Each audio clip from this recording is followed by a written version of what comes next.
In this video, we're covering outbound VPNs. Your server connects to the internet for plenty of reasons: syncing data, checking for updates, or running Bitcoin. By default, all that traffic reveals your home IP address. An outbound VPN changes that. An outbound VPN works like sending mail through a proxy. The recipient is going to see the proxy's address and not yours.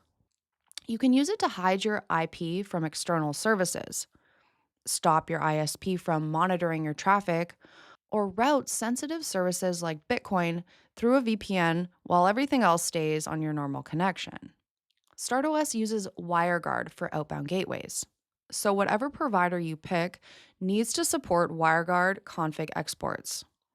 Mullvad and ProtonVPN both do, and both are popular choices.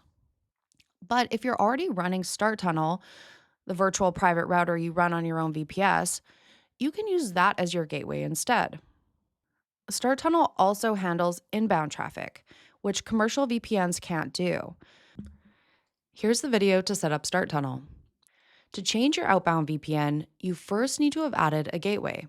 To do this, go to your Systems, then Gateways, and add your WireGuard config file. Click Add, give your gateway a name, then you have the choice to paste or import the config file. Once it's added, you have two options. First, you can route everything through a specific gateway.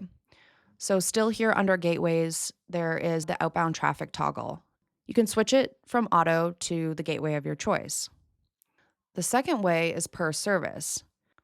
In any of your services, under the Actions button, down near the bottom, you're going to see Set Outbound Gateway. And here you can choose the specific gateway for this specific service. And that's it. If you get stuck, check out docs.start9.com, the community forum, or the Matrix community support server with StartBot built in.